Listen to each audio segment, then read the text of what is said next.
Book 2. 1. But when Typho was waging war against Sebebus, Demeroun, taking advantage of the calamity of Sebebus, with the aid of the Cabirus, landed ships on land and defeated Sebebus. But he gave his conquered kingdom to his brother Iuro. 2. But when the Cabirus had departed, the companions of Tortoise, eager for power, put the king to flight, and ruled the kingdom without anyone. But they inhabited many cities, and were of great power, and with their herds they roamed the places situated by the sea. Their borders were at Ilaha. With Tortoise and his followers they waged long wars. 3. A certain Amorius was the son of the Cabirus, and his sons were Sidamus and Chittius, of whom Chittius married the daughters of the man Onesimus and begat 5 sons, but the town of Arad, which he had founded, he gave to his son Adonias. But the sons of Adonias, preparing great caves for themselves, inhabited the mountains. These were begotten by Chittius. 4. Now Amorius lived in the houses of Sidom, who had built Sidomia, a town in a fertile region, and it was called Sidom. This town was surrounded by many springs producing asphalt. He collected asphalt and sold it to merchants who were going to Egypt. In this way Amorius acquired great wealth for himself. 5. But when a great war was being waged in Egypt, and Thaphtus was victorious, many of the inhabitants fled, the first group of whom, when they met men who were carrying asphalt into Egypt, used these as guides for their journey, and came to the region of Sidom. But Amorius gave them barren fields, which the Egyptians, digging a canal, soon made very fertile. But they had brought with them many riches, among which stood out 2 golden bulls, whose eyes were adorned with stones. When Amorius had heard this, he went to them and saw a temple built for bulls. Then he asked the Egyptians for what reason they had brought with them gods who were hostile to his own gods. We have certainly all perished, the gods being enraged. But perhaps their anger would subside if you would hand over the bulls to me to be destroyed. But to you I will send Saturn and Baltes and Pontus, the gods of your country and the leaders of the region. But when they refused to hand him over, Amorius departed in anger. The Egyptians, however, decided to depart by night towards the east and settle in the kingdom of Baradi, a river situated on the Euphrates, which they had heard was similar to the Nile. So, gathering up all their belongings, they departed under night, together with their wives and children. But when day broke, Amorius and his subjects pursued them, and before they had taken the day's journey, they found them fugitives. They killed all the men, and carried off the women and children, the oxen, and all the riches with them to the region of Sidom. 6. When Sidamus saw these riches, he forcibly took them from his father, and expelled him from the city, who was bearing them with difficulty, and he himself collected the asphalt. Amorius kept the bulls and fled to Chittium, in which migration, when he was not far from dying of hunger, he asked God from Pontus to punish Sidamus, who replied that the same thing in which Sidamus had sinned would be his destruction, and immediately he threw fire into the asphalt. In this way everything that was in this region was consumed by fire. Sidamus, his children and his city and his herds, so that not even one escaped unscathed, and the valley of Sidom was submerged, but in its place there arose a lake, always covered with vapors, without fish, and not frequented by ships. The shores were uninhabited because of their barrenness. Here and there were also fords, which a horseman can cross dry-footed, and these fords are marked by large pillars on the shore. 7. 10 years later Amorius died. All his descendants are called sons of Amorius. Chittius left bulls, who ordered his servant Pimicides, an Egyptian by birth, an expert in making statues and diadems and many other things out of gold, to fashion a royal insignia from bulls. Pimos therefore made a circle with a golden crown and golden rays on both sides. The circle had 4 such rays, each of which was adorned with an emerald. For the bull's eyes had been set with stones. But from what remained he made gold bracelets and a belt, which were ornaments both for Chittius and for those of the descendants of Adonijah, who afterwards held the empire of Arad. Now Adonijah was the firstborn of Chittius. These were the princes of the Amorites. When Kittius had departed, Adonijah was king, and after his death, the descendants of Adonijah for 840 years. Pimos gave an oracle. The kingdom of the Amorites would not perish unless the royal insignia were broken, and he answered with an oracle.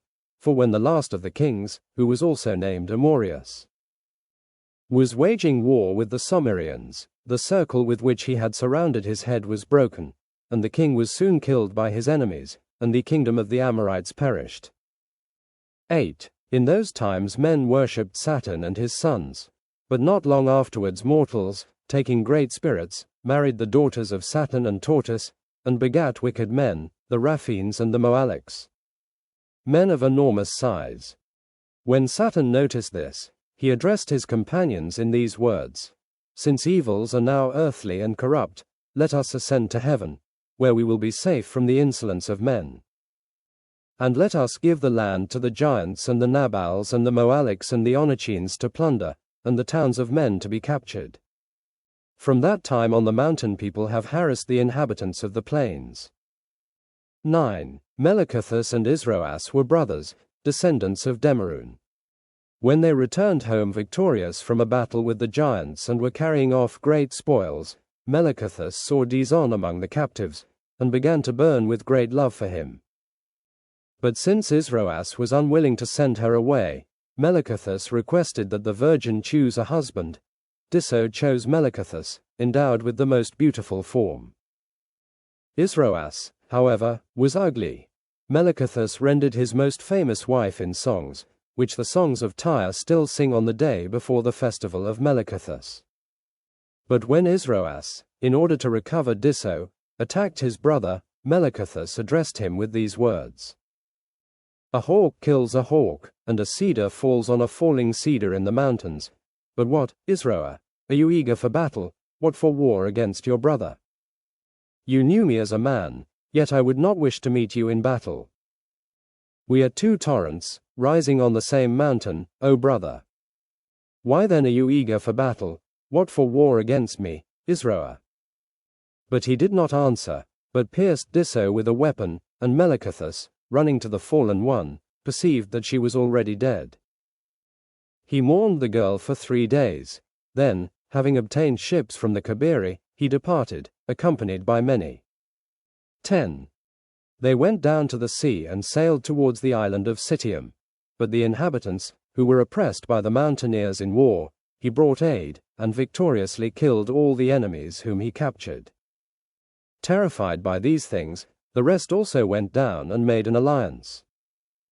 But they wished to retain Melechethus with them, and to make him king, but he did not accept the empire. Then he sailed to the shores which are situated opposite the island, for this uncle lived at the bay of the 3 Orgies, whom he ran into. He saw an old man sitting in a shady place, but Eurus, captivated by his eyes, did not notice the stranger.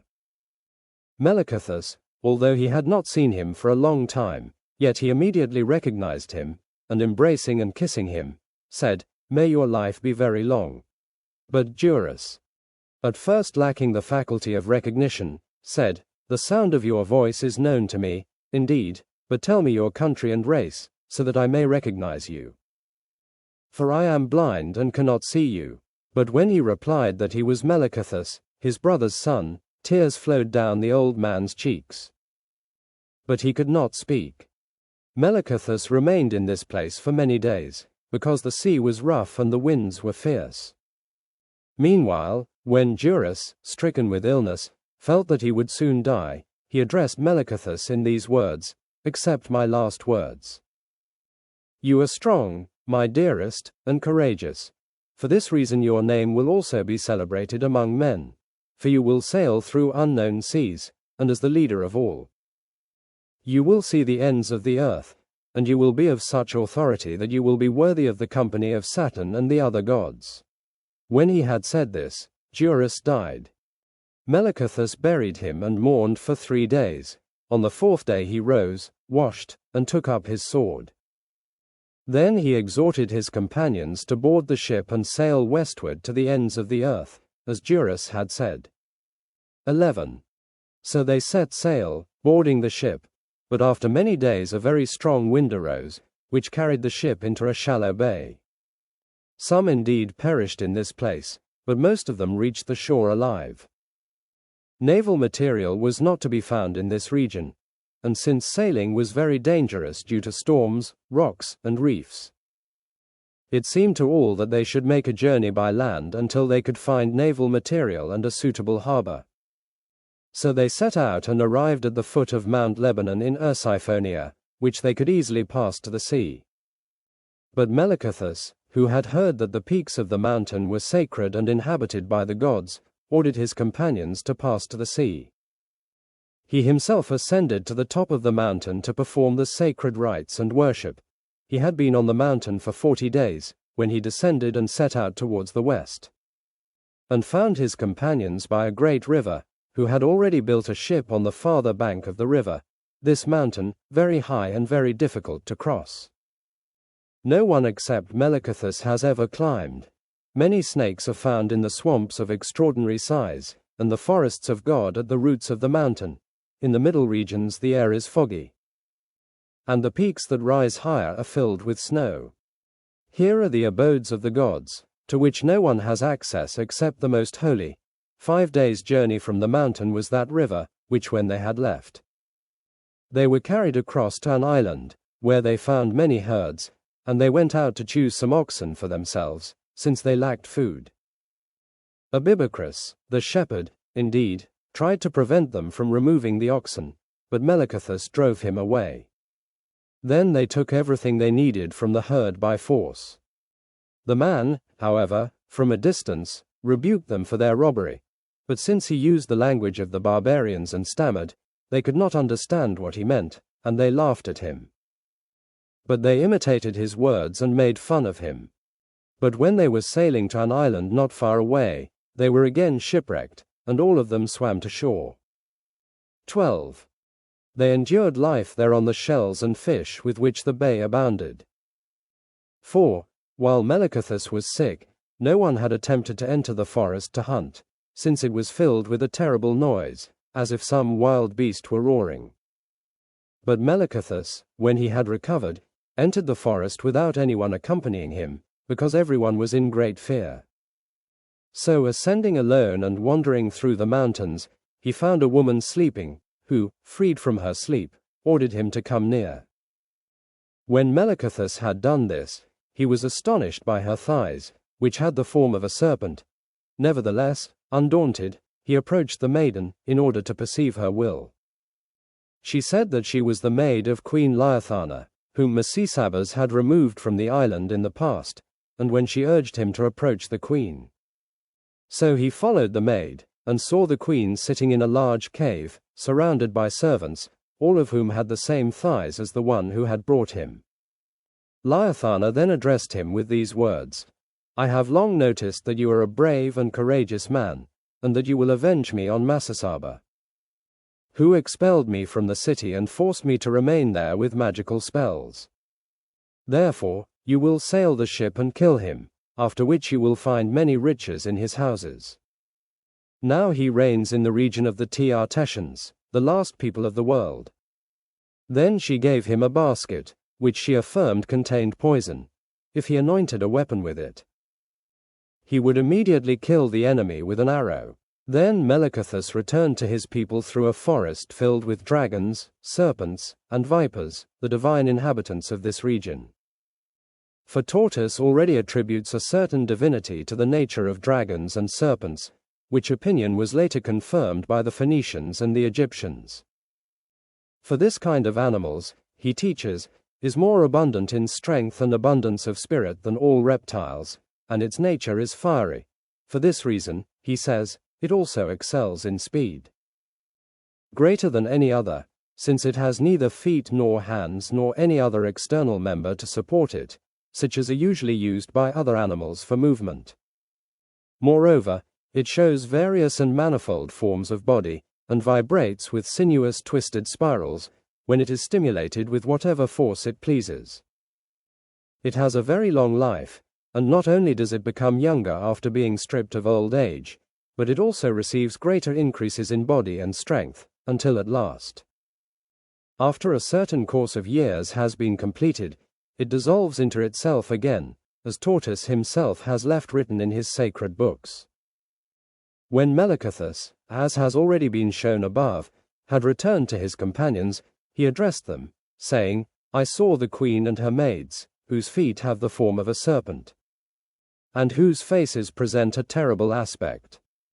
Now, indeed, Misesabes, king of the Teartessians, has banished Liathana to this island, from which she cannot escape. But he has ordered us to fight for her with that man. 13. When they heard this, they were greatly astonished, and they set sail, and the ship was restored. After sailing for many days towards the west, they saw a citadel situated in a place in the middle of the sea. But they were now in Tartessus, and that citadel belonged to Massassaba. When he saw the ship and the men, he went down to fight with them. Now he was a head taller than Melicothus, famous in arms, strong and swift in body. Melicothus went to meet him, and he drew the bow which he had received from the queen, but the bow was held too tightly and broke. In these difficulties, Melicothus struck Massassaba as he advanced with a spear, which he threw with such force that, piercing the enemy, it penetrated a tree, and in this way pinned Massassaba down. Then he cut off the enemy's head. Having done these things, Massassaba entered the citadel, where they found great riches, gold dust kept in small vessels, and golden vessels, and a mass of gold 5 feet high.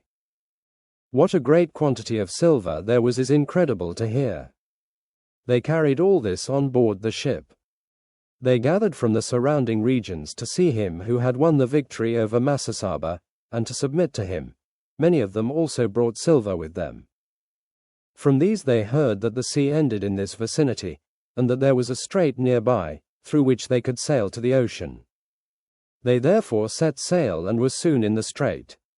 But as it was already late in the day, they postponed their approach to land until the next day. But the inhabitants of this region, when they saw the head of Massassaba hanging over the prow, which all had believed could not be conquered, praised Melicothus both for his courage and his fearless spirit, and gladly received him. In this way Melicothus set out for the furthest regions of the world, the leader of all the Sidonians and Tyrians.